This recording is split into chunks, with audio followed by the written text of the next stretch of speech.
Hey everyone, I'm assuming you came across this video because you're interested in learning about Japanese, you want to get fluent one day, you've come across LingQ, and you want to know what the best way to use LingQ to acquire Japanese. In this video, I'm going to quickly go over how to use LingQ as a beginner, and I will show you my own account and my progress that I have made and how I've become fluent in Japanese using LingQ. So let's start off. This is a brand new account. I just created it, and this is the LingQ library on web, specifically the Edge browser. Now, what is LingQ? Okay, for those who don't know, LingQ, the best way to describe it in my opinion is this. LingQ is a platform that gathers the best content from the web, turns that into comprehensible lessons, both fun and effective. So essentially, you can import content from the web, create your own lessons, use LingQ's functionality to make things more comprehensible, easier to look up words, listen to the audio, etc. You can see here in LingQ's library, there's a ton of different content from the web that are essentially external lessons. You click on one, you'll be directed to the actual homepage of wherever the lesson is, and you can import that into LingQ. But as a beginner, I really recommend starting off with the mini stories. This shelf here, the mini stories, is fantastic. There are about 60 lessons to choose from, and they're all in Japanese. There's audio and text, so that's perfect for working on your comprehension, and it's 100% in the target language. So one thing, get familiar with the Japanese script, specifically hiragana and katakana. Those two things are probably something you should work on for a few hours, a few days, and then open a lesson in LingQ. You don't have to, but it might be a little bit easier for some people.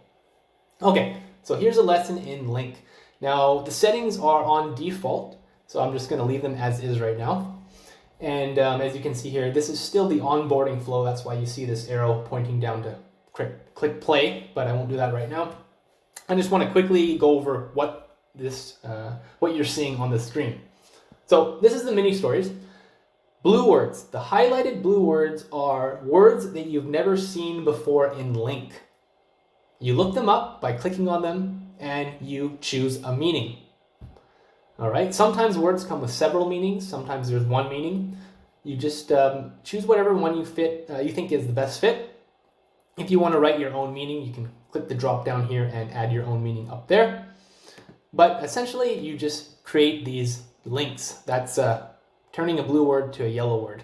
And meanings, what's great about LingQ is a lot of these meanings here are user generated. Sometimes you'll find users have put very detailed meanings or definitions that are quite helpful that you won't find anywhere else. That's one of the key features of LingQ. It's very user community orientated. Lots of community material, lots of community tips and tricks, and everyone's kind of working together in LingQ to share meanings, share content. It's fantastic. So you can see here, these are now becoming yellow. Now, these words here, don't get too caught up on their meanings. You'll see them for the first time, and as LingQ co-founder Steve Kaufmann always says, don't worry about remembering them. You're going to forget them, and that's perfectly fine. That's how you acquire languages. When you read and listen, especially as you do it over and over again, you're going to come across, these words eventually. Once you get a better understanding and a better feel for these words that you've made yellow, you want to turn them into known just by, clicking this check mark here. That right there, what I've done is turn a blue word to a white word, or an unknown word to a known word. This right here is the goal of LingQ. That's all you really, in my opinion, the main focus should be turning every word you come across white, making it known. To do that, you need to read a lot. You need to read a ton of vocabulary to get to that stage. And you can see here, there are some words that are already known. That's because I used this account earlier. But essentially, just keep creating links, and then eventually read more. You'll come across the word again and again and turn it into known. That's all LingQ is doing. It's just essentially guiding you and reminding you these words you've come across, get used to them, and eventually you'll acquire them naturally through content, that you enjoy and native content that LingQ has also created. I can just go through the page here, and you see the pop-ups here, just reminders of my streaks and whatnot, but I can continue to do this and go through the page. Furthermore, the audio, I have turned it down, but if I click the play button here, the audio will play. I have turned the volume down, so just leave it like that for now. And you can also do cool things like karaoke mode here. You click this, you play the audio, and as the audio is playing, the highlighted, corresponding sentence is highlighted, which is, like karaoke, which is super helpful if you want to read and listen at the same time. All right, so that's the basics of LingQ as a reader and listener, getting comprehensible input, making things easy to read, easy to listen to using LingQ's functionality. Okay, so beginners, one other piece of advice that I recommend. Let me just close this here. Let's see here. Okay, so you see this is called Romaji. This, I'll just zoom in here. It tells you how to pronounce the word, so this would be Yasumi. I don't recommend using Romaji. I recommend using Hiragana. So you can just go to settings here, and I'm not going to go over all the settings, but here if you go to reader, scroll down, script settings, you can go to Hiragana. There you go. So I would recommend using the Hiragana because you do not want to get used to depending on English, the Latin alphabet when you're reading Japanese. It's going to slow you down. So focus on strictly Japanese, the Japanese script. Then let me close that here. And yeah, eventually as you go through content, the mini stories, for example, you can go through getting started as well. And as you progress, this is going to take weeks, months to get to the level where you can start consuming content that is a bit more enjoyable.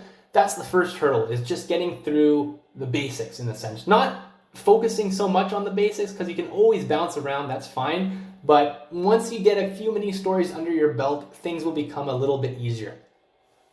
And as I mentioned before, LingQ has a ton of content. There's just so much to choose from. You can see here, I'm just scrolling through, and it's almost never ending. Essentially, what this is a lot of these are getting populated by other users. So other users are finding content, they're importing it into their LingQ account, and by doing so, their content gets recommended to other users, and then you can do the same. You can click on an external lesson and import it into LingQ.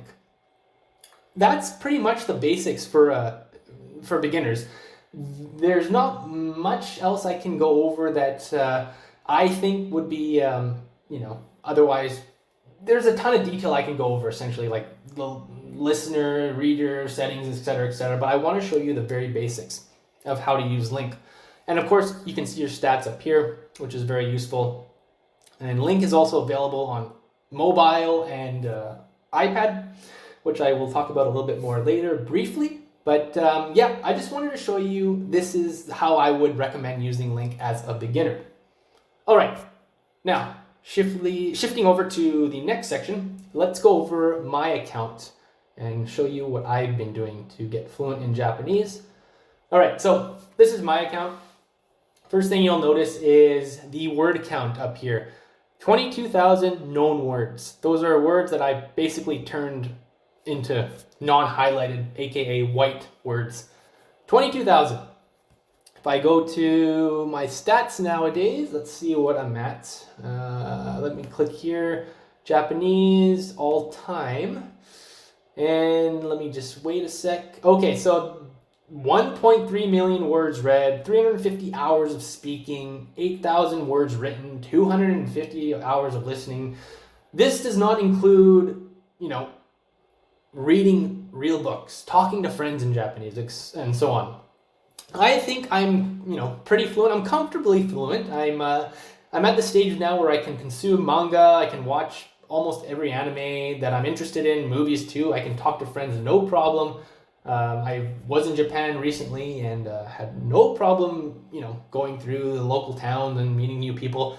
I consider myself fluent by the basic definition of being able to converse and consume content that I enjoy. So let me just show you how I've been using LingQ to get to this stage. And you can see here right off the bat, I like to focus on podcasts, specifically 4989. This is a good one. Shikuhaku, American Life. I will open a lesson here and you can see what it looks like. Let me just wait one sec here. Okay, let me go to the beginning here, all the way back. Can I do that?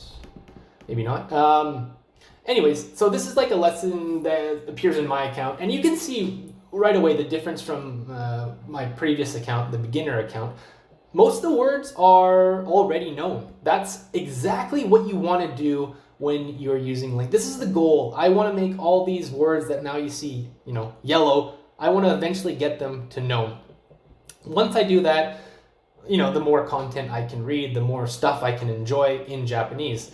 So 22,000 words I feel is quite good. I personally think 30,000 is, a really high level of fluency, and it just, takes time. This has gotten, 22,000 words. It took me about 4 years to get 20,000, probably another couple more years to get 30,000. And I just want to emphasize, put emphasis on that. Like it takes time to get fluent in a language like Japanese. It's just completely different from English. But you know what? If I can do this working full time, I'm outside of the country, so can you. You have all the resources available. Internet lets you learn whatever you want, pretty much, and you just got to spend the time doing it. Japanese, spend the time reading and listening. Okay, so if you go through the LingQ YouTube channel, you'll find these already, but I just want to show you that you can import content from the web, essentially from almost any site. If I just go to, let's see here, Asahi Shimbun in Japanese, here are some articles in Japanese, and I can quickly show you how to import this kind of content. Now remember, you're a beginner, probably want to stick to beginner material.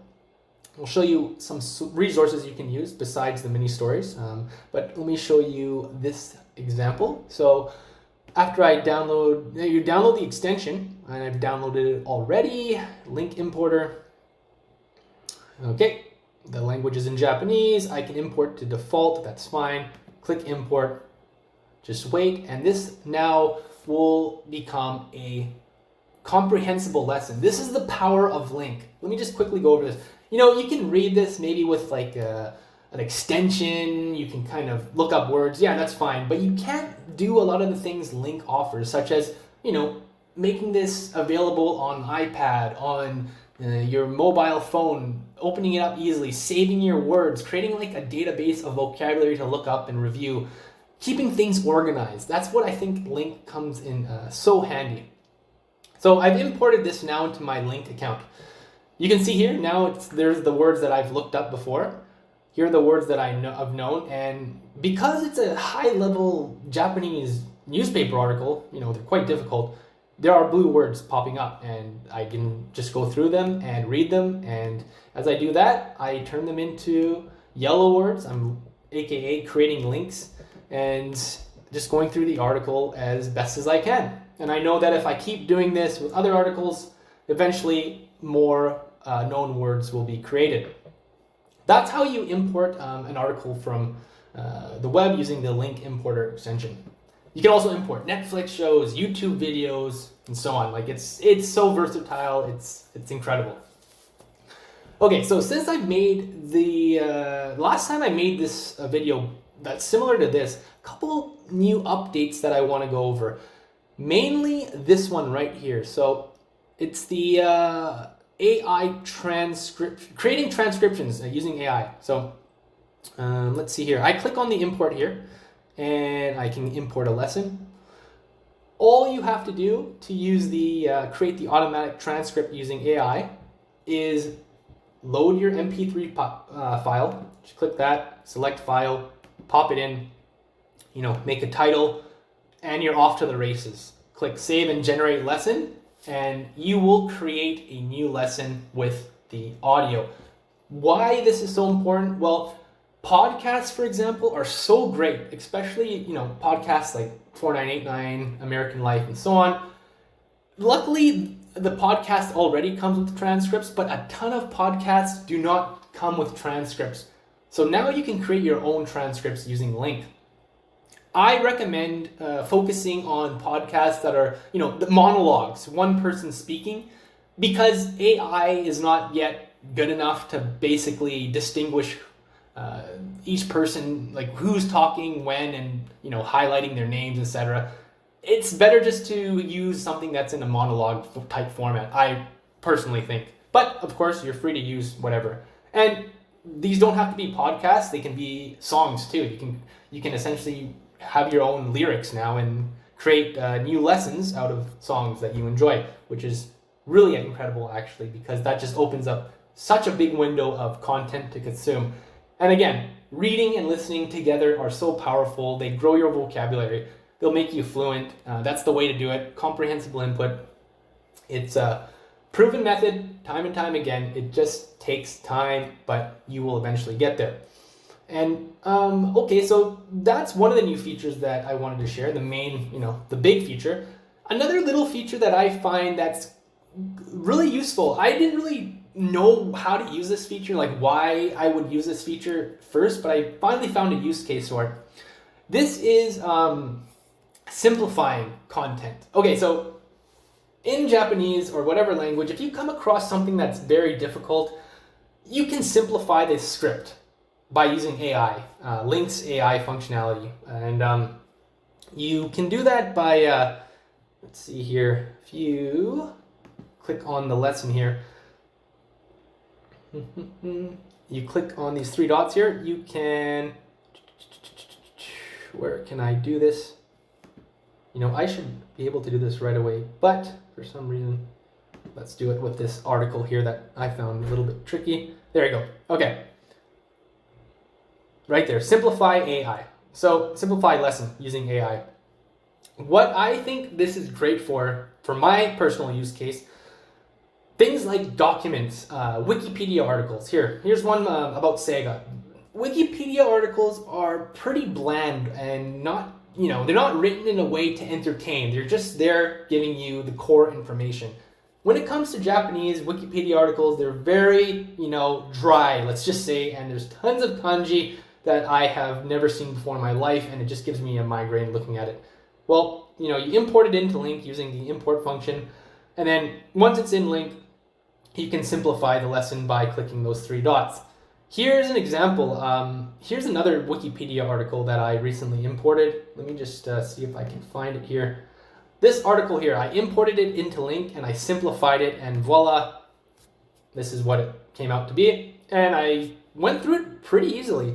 You can see there are crazy words like this still not simplified. This is unbelievable. Like, I don't know how people can read that, but anyways, I went through this lesson relatively easy thanks to the simplified lesson AI function. Very good for Wikipedia. That, as well as I said earlier, the transcription function are new AI functions that are now available in LingQ. Okay, so beginners, intermediate learners, wherever you are, you're also probably asking, hey, where can I find good content to import into LingQ? Okay, YouTube. YouTube is the single best platform ever, I think, for language learning. It has audio, it has subtitles or closed captions, and you can throw that into LingQ and make lessons more comprehensible because you can look up words, save meanings, etc. YouTube is fantastic. Search whatever, and I'm sure you'll find something.